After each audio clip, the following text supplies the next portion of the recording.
Hello YouTube, this is TJ's Two Cents. I'm TJ. I'm creating this YouTube channel to primarily talk about my life in foster care, and I'm also going to be trying to upload videos once a week uh, uh, regarding my life in foster care, and another video regarding my 2 cents on current events, topics, whatever crosses my mind for that video. But again, I'm primarily going to be talking about my life in foster care. I have at least 19 episodes already lined up in the works of publishing my book. I have my book copyrighted. So my script is from my book, so this is this is copyrighted material in a sense. But feel free to share these videos about my life in foster care with your friends and family, co-workers, colleagues, whoever's interested about learning about life in foster care, because it's very interesting. Every experience is different, but a lot of them is generally the same too as well. But anyways, I'm gonna go ahead and dive right into it.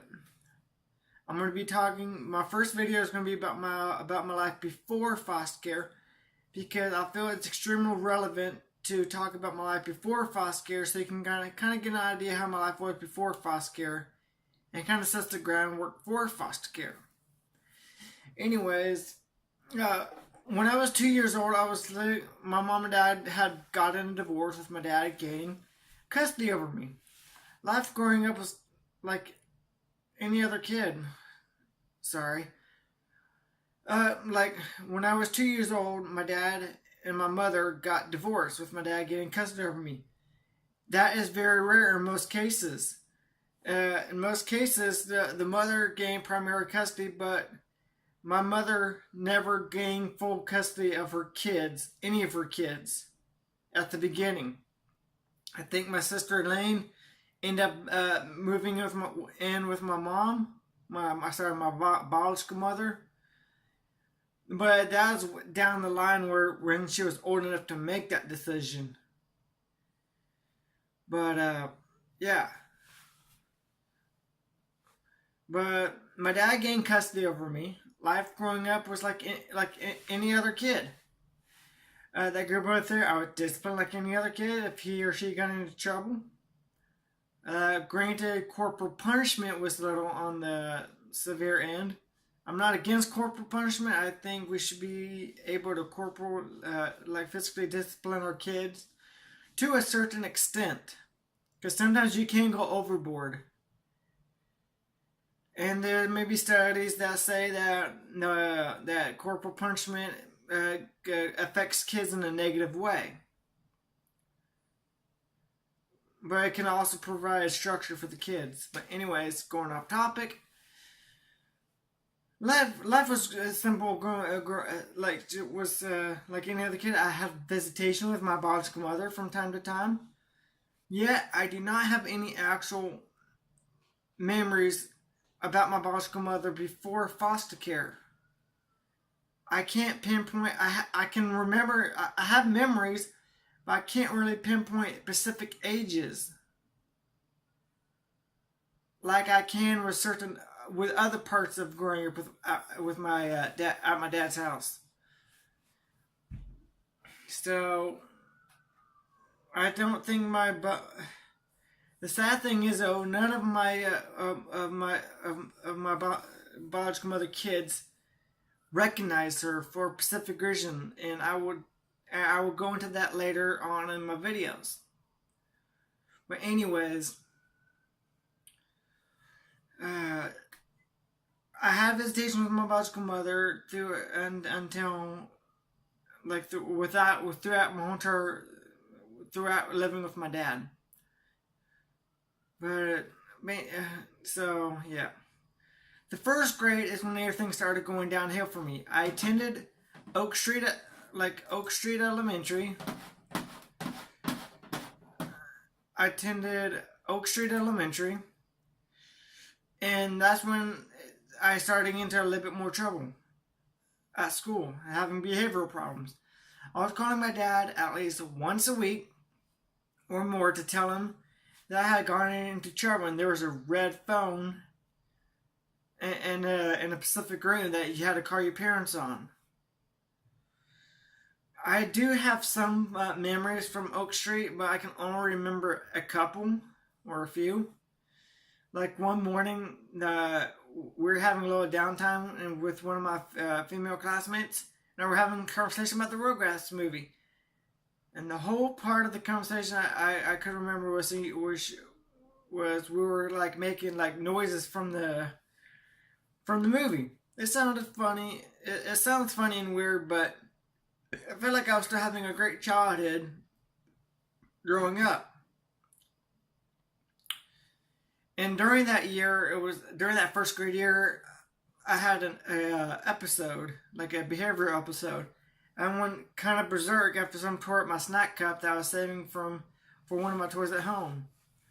After the teacher talked to me and said what kind of toy that I was going to use for, I said that it was one of my toys that is so they could have a little dress that a toy that my stepmom gave me. I was going to give it a little dress.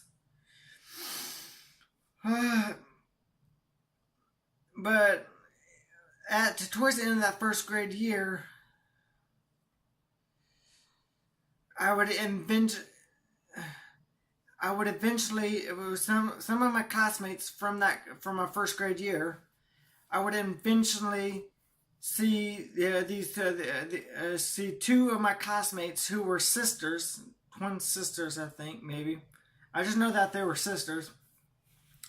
I eventually seeing them down the road, and I will talk about that later in later videos. But during that time in my life, I really liked my stepmom, who was more of a mother figure than my biological mother. My stepmom, my dad, liked collecting Barbies, and she got me one for me to play with. It's kind of funny and a little embarrassing. I would even get caught falling asleep with it and kind of get made fun of it.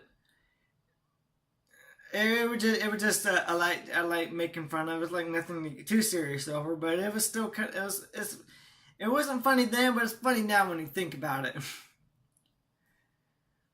After I got into enough trouble at Oak Street Elementary, I had to sit down and I was told that I was going to Mays Elementary School.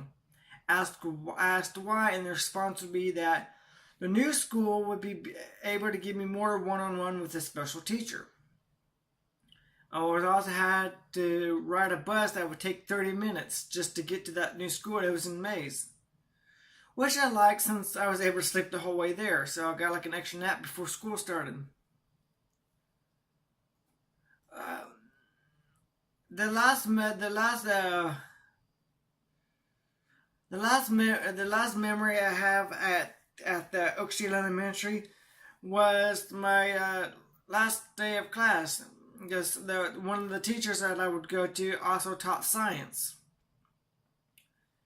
and I asked if we could teach science, talk about science that day, and he said no, and I kind of threw a fit over it, but that was pretty much about it.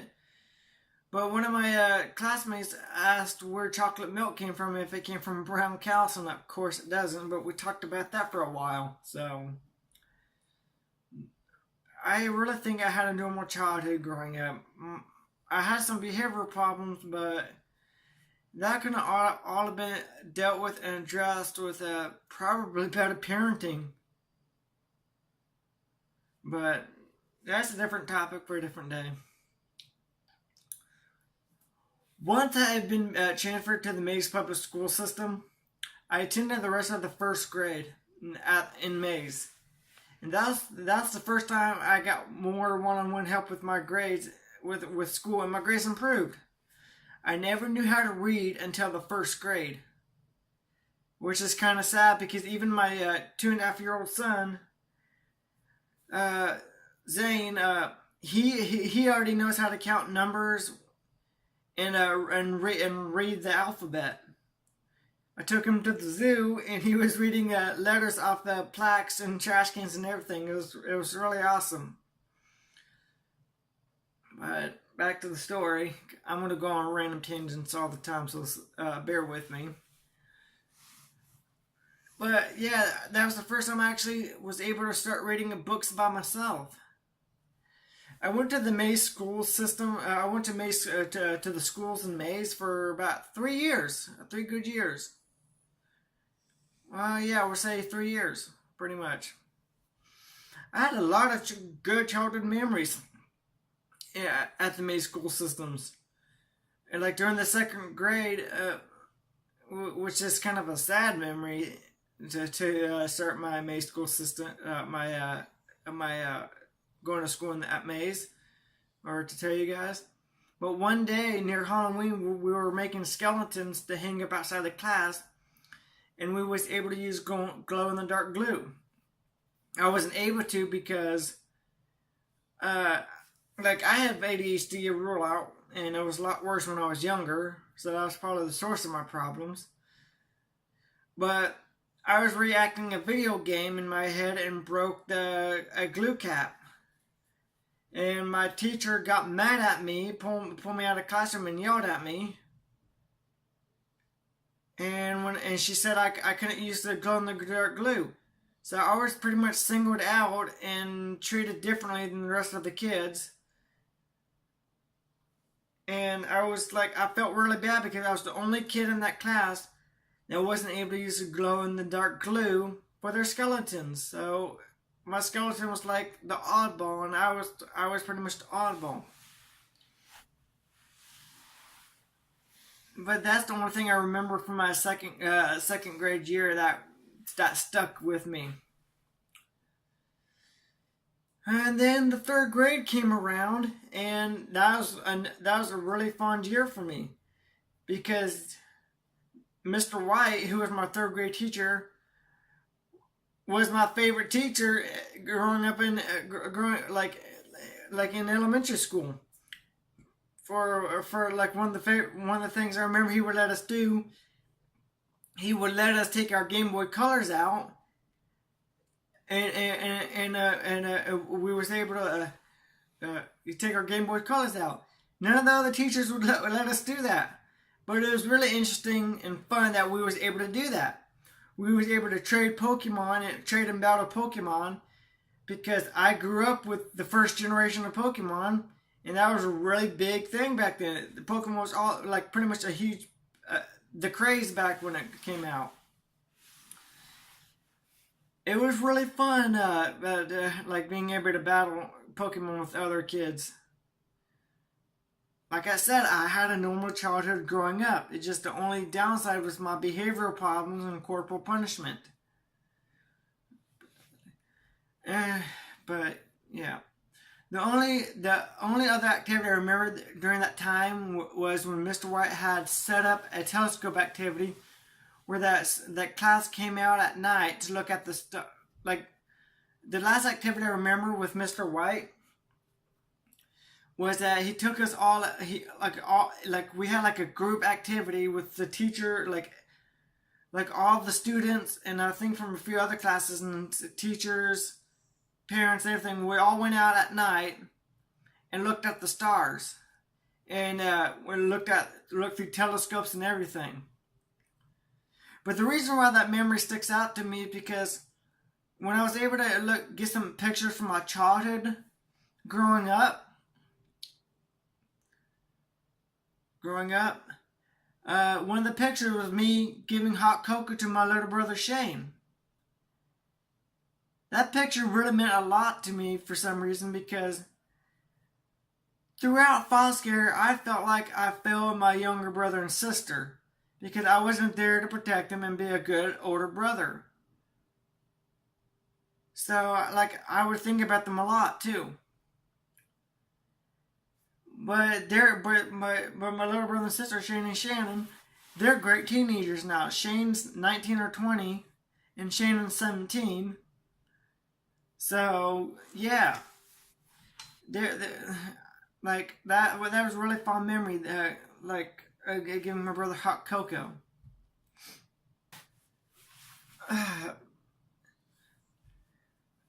But yeah. but that's the only thing I remember about the third grade. And then the fourth grade came around with my teacher being Miss Kim. I actually have her on Facebook. But that's when I started to mess things up again towards the end of the year. This was also my worst year at the May school system because instead of going to regular classes, like I don't have any learning disabilities. Like I have a lisp, as you can probably tell, but I don't have any learning disabilities. My behaviors were more purely behavioral. So I was spending more time in the special education rooms than the actual classroom.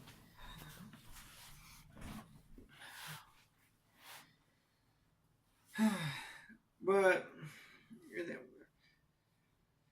so eventually I was pulled to the side by my special education teacher, and I was told I'd be going to the Goddard school system. Since my behavior is too much for that school to handle. And then on the last day of being at that school, Miss Kim had a going away party for me. And everyone gave me a goodbye card and had a little bit of candy in there. I actually remember when I had to stay in my room at home because at certain times I would have to be kind of like locked in my room, not because I was being punished, but because so my parents could so my stepmom and my dad could take showers, take a nap, or whenever I was in trouble, but it was never for like more than like 15 minutes when I was in trouble. It was like a timeout room, I guess. But anyways, during that time when I was in my room, I just remember going through those cars and crying because I lost all my friends. I was never able to see them again, and I felt really bad. But when I ended up going to the Goddard Day School, I did get more one-on-one interactions with the teachers and paraeducators. The school was for kids with behavior problems or special needs, but I had gone through so many different schools at my dad's house, and I had also gone to myself in so much trouble that I had the police called on me for a variety of reasons. Yet I never did get arrested or charged with a crime because you couldn't get charged with a crime in the state of Kansas until the age of 10.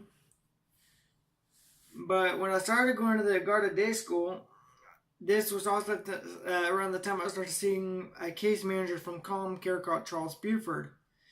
I really hope I can get back in contact with him again because he meant a lot to me growing up in foster care. I know he had a son that was in the Army who was an MP. And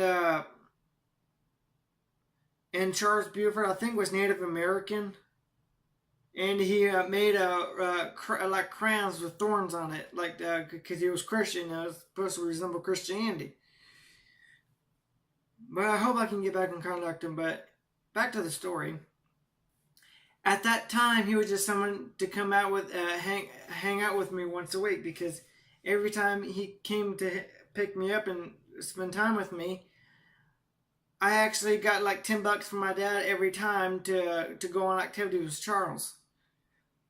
And I eventually grew fond of Charlie throughout foster care, and he would become one of my mentors in foster care. And he would actually visit me in foster care for up to the first year because after that I moved to Newton and he couldn't see me no more because I wasn't in such a county no more. But when my 10th birthday came around, the Goddard police came to my house and pretty much and had to take me away. They almost put me in handcuffs, but they didn't have any handcuffs that would fit me, so I got kind of lucky in that department. I wasn't in any legal trouble, but the police took me to the Wichita. Sorry, the police took me to the Wichita Children's Home. That was like 15, 20 minutes away because I was in the center of Garda, Kansas, because that's where my dad used to live, all the way to the east side of town, to the northeast community, right by Wesley Hospital. And that was like, even though it was 15, 20 minutes, like nowadays it's kind of like a brief drive. That was the longest drive in that I experienced, because I was scared out of my mind. I didn't know what was going on or what was happening. But as soon as I got to the children's home, everybody was really nice to me, even though I was still scared. That night, like I interacted with some of the kids. We all drew and drew drawings in color. I made a V tree that night, which is like drawing a bunch of V's and connecting them together to make a tree. But I was but the section of the children's home I was in at the time was called LBG, which stood for Little Boys and Girls. I don't think they have that department anymore. It may have changed because the children's home did move to a bigger, newer location to accommodate more kids, which I'm kind of glad, but I miss the old location now. It was kind of scary being there with a bunch of people I didn't know. But I did have to spend my birthday at the children's home, which is kind of sad again. But the children's home really made it special. I had an actual birthday party at the children's home. One of the presents I remember, which being my favorite, was that I got a stuffed Pokemon called Psyduck. And he was like this big, so he was like enough to hold on to. But it was one of my favorite toys from that present, and I don't know what happened to it though. But yeah, I had an actual birthday party, so my birthday wasn't ruined though. I wish I was at home, but I don't know how long I was at the children's home, but I know I was there for at least a minimum of 72 hours, because anytime a kid is taken to the children's home, by the police, they're generally in police protective custody for a minimum of 72 hours. So that way the courts, social workers, the children's home, who's ever involved in the child's case at the time, can work things out with the parents and hopefully return them back to their homes. Sometimes it doesn't happen, sometimes it does. It's usually done by case basis. But I always returned back to my dad's house, and my dad didn't forget about me. He didn't forget about my birthday. I got like another birthday party when I went back to my dad's house, and my next door neighbor came to my birthday party, which was kind of cool because he was like my only friend growing up at my dad's house.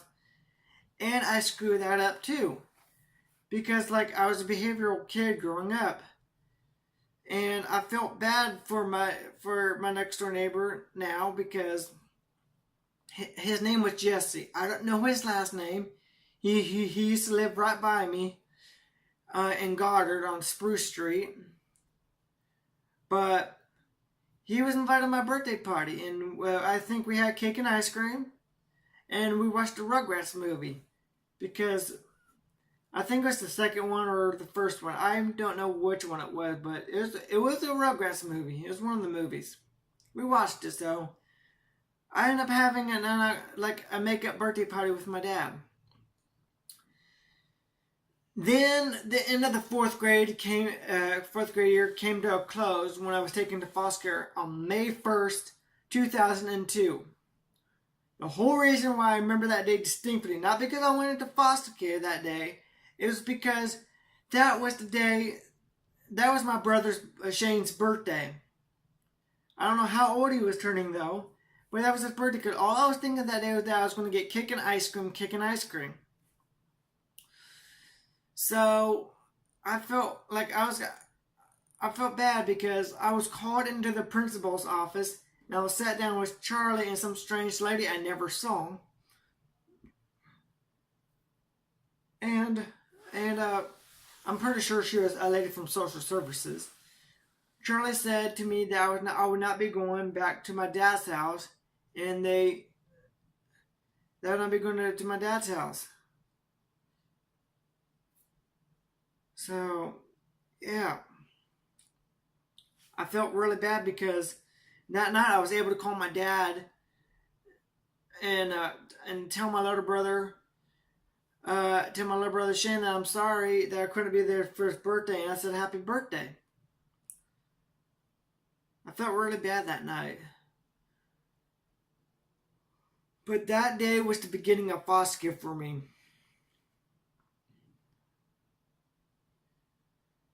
And man, I personally think I had to help wrap up this video. I personally think I had a good childhood growing up. Like, I literally don't think I should have been taken into foster care, because there are kids who need to be taken into the foster care system, and there are some kids who don't need to be taken in the foster care systems. And the kids who need to be in the foster care system are not. And the kids who are not in the foster care system should be. Because if I would have got a little bit more structure at my dad's house, gotten into sports, I would have been just fine. But the main driving factor that probably led me into foster, like the court said I was abused and neglected, which I kind of disagree.